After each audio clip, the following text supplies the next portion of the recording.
Assalamualaikum warahmatullahi wabarakatuh. Dan selamat pagi anak-anak. Gimana kabar kalian hari ini? Semoga sehat selalu ya.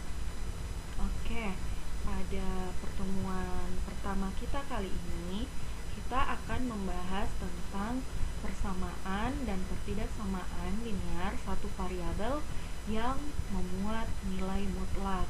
Nah, tentunya pelajaran ini merupakan pelajaran baru bagi kalian karena pelajaran ini belum kalian dapatkan waktu SMP.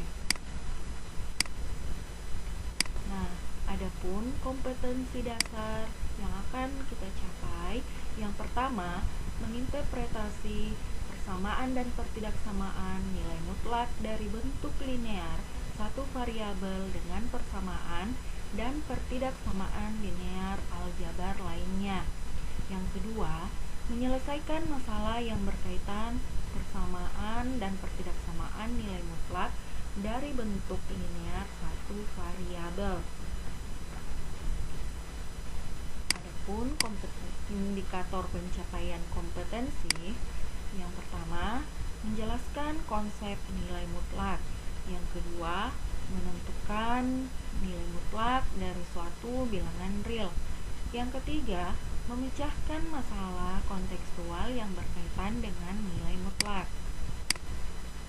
Nah, apa sih manfaat mempelajari nilai mutlak? Banyak sekali manfaat mempelajari nilai mutlak. Misalnya, kita dapat mengartikan tulisan pada rambu lalu lintas, permasalahan perhitungan batas usia, ukuran, uang, dan barang. Nah, perhatikan di sini ada gambar seorang atlet yang sedang melakukan lempar lembing. Nah, di sini kita juga dapat menentukan jarak lemparan beberapa lembing dari sasaran dengan memanfaatkan konsep persamaan linear satu variabel yang memuat nilai mutlak. Nah, sekarang kita masuk pada konsep nilai mutlak. Nah, di sini ada ilustrasi gambar tiang listrik. Nah, sebuah tiang listrik memiliki dua jalur kabel yang dipasang pada arah berlawanan. Kedua jalur berjarak sama terhadap tiang listrik tersebut, yaitu 120 cm. Misalkan tiang listrik tersebut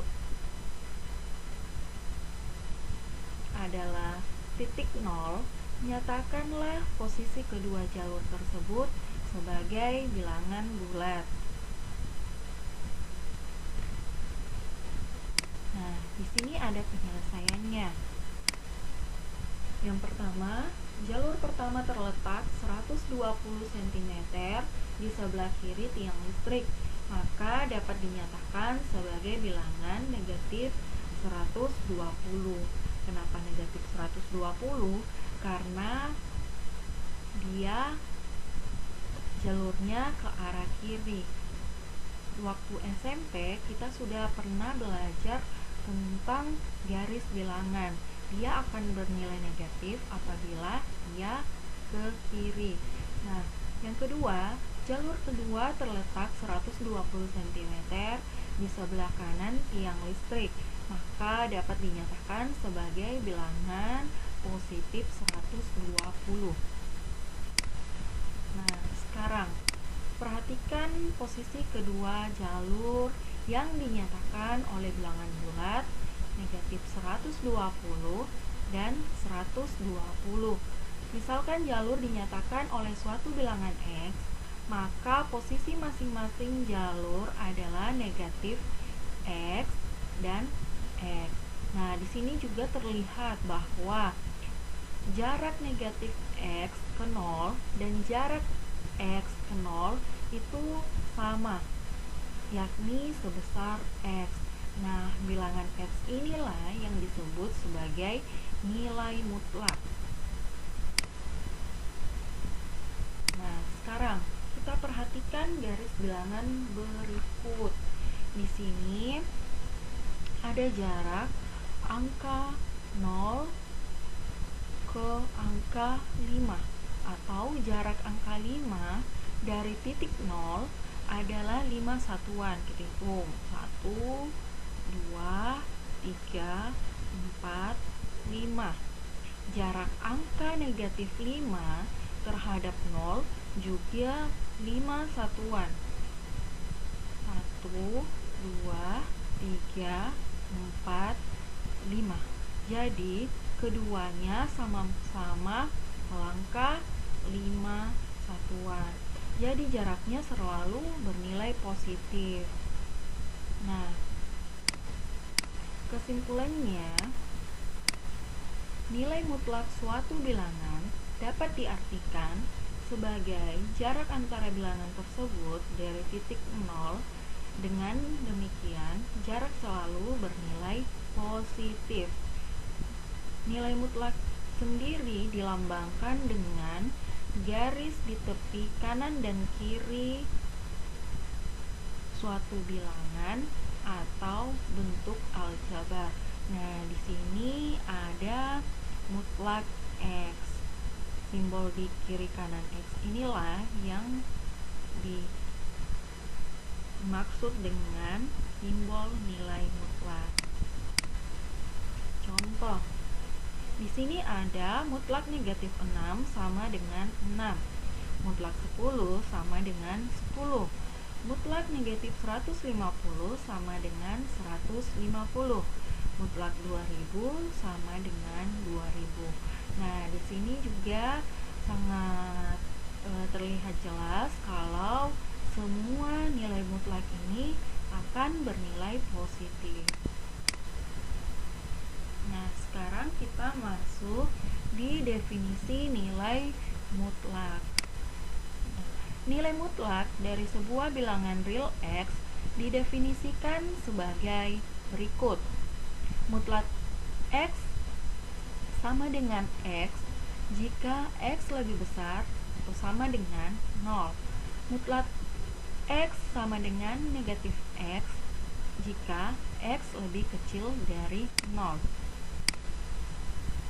Contoh 1. Nilai mutlak dari 3 adalah 3 karena 3 lebih besar atau sama dengan 0. Yang kedua, nilai mutlak dari 0 adalah 0 karena 0 lebih besar atau sama dengan 0. Contoh ketiga, nilai mutlak dari negatif 2 adalah negatif dari negatif 2 sama dengan 2 karena negatif 2 lebih kecil dari 0. Nah, contoh kedua. Ini merupakan contoh kontekstual. Pada suatu perlombaan lempar lembing, peserta diminta melempar lembing mengenai garis sasaran yang terletak pada jarak 30 meter dari garis lempar. 5 peserta berhasil melempar lembing berturut-turut sejauh 29 meter, 28 meter, 32 meter, 31 meter, dan 33 meter. Hitunglah jarak lembing setiap peserta dari garis sasaran. Nah, di sini ada penyelesaiannya. Yang pertama, jarak lembing peserta pertama dengan garis sasaran sama dengan 30 dikurang 29. Hasilnya 1 meter. Yang kedua, jarak lembing peserta kedua dengan garis sasaran sama dengan 30 dikurang 28 sama dengan 2 meter. Jarak lembing peserta ketiga dengan garis sasaran 32 dikurang 30 sama dengan 2 meter. Jarak lembing peserta keempat dengan garis sasaran 31 dikurang 30 sama dengan 1 meter. Jarak lembing peserta kelima dengan garis sasaran sama dengan 33 dikurang 30 sama dengan 3 meter. Nah, tadi yang ditanyakan di soal jarak lembing peserta ke-6. Kita lihat sekarang. Misalkan peserta ke-6 melempar lembing sejauh X meter. Maka jarak lembing peserta ke-6 tersebut dengan garis sasaran adalah 30 dikurang X meter jika X lebih kecil dari 30, atau X kurang 30 meter jika X lebih besar atau sama dengan 30. Jarak lembing tersebut dapat kita tuliskan dalam bentuk nilai mutlak X dikurang 30, yaitu mutlak X dikurang 30 sama dengan 30 dikurang X jika X lebih kecil 30. Mutlak X kurang 30 sama dengan X kurang 30 jika X lebih besar atau sama dengan 30. Atau mutlak X dikurang 30 sama dengan negatif X dikurang 30 jika X lebih kecil 30. Mutlak X kurang 30 sama dengan X kurang 30 jika X lebih besar atau sama dengan 30. Jadi, secara umum, mutlak X dikurang A sama dengan negatif X dikurang A jika X dikurang A lebih kecil 0 atau X lebih kecil A. Mutlak X dikurang A sama dengan X dikurang A jika X dikurang A lebih besar atau sama dengan 0 atau X lebih besar atau sama dengan A, dengan A adalah konstan A. Nah, bagaimanakah bentuk grafik fungsi mutlak?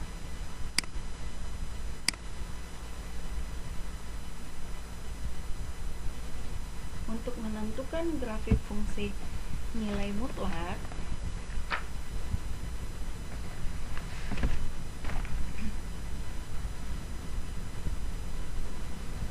kita menentukan beberapa titik dulu.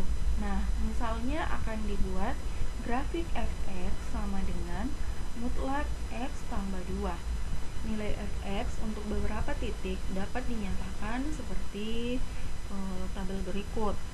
Nah, di sini nilai x-nya kita misalkan negatif 4, negatif 3, negatif 2, negatif 1, 0, dan 1. Sedangkan untuk y sama dengan fx sama dengan mutlak x tambah 2. Nah, untuk nilai x sama dengan negatif 4, maka y sama dengan 2. Kenapa 2? Karena misalnya kita gantikan x ini dengan negatif 4, maka negatif 4 ditambah 2 sama dengan negatif 2. Tapi kok di sini hasilnya 2? Iya, karena di sini mutlak negatif 2, hasil dari negatif 4 tambah 2. Jadi mutlak negatif 2 sama dengan 2. Nilai mutlaknya 2. Nah, untuk x sama dengan negatif 3, y-nya sama dengan 1. Sama seperti tadi. Kenapa 1? Misalnya x-nya di sini kita ganti dengan negatif 3. Nah, negatif 3 ditambah 2 sama dengan negatif 1.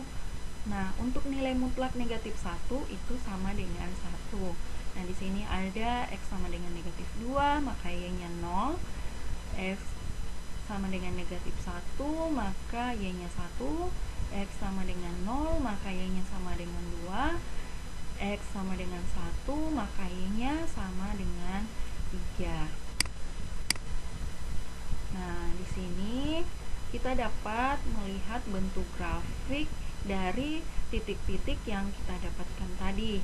Misalnya titik negatif 4, 2, berarti titiknya di sini. Terus negatif 3, 1. Terus negatif 2 dengan 1. Negatif 2 dengan 0 ya, bukan 1. Terus negatif 1 dengan 1. Terus 0 dengan 2. Nah, untuk X sama dengan 1, Y-nya 3. Jadi bentuk gambarnya seperti ini.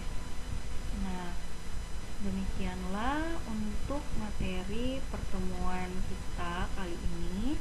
Semoga bermanfaat untuk kita semua. Assalamualaikum warahmatullahi wabarakatuh.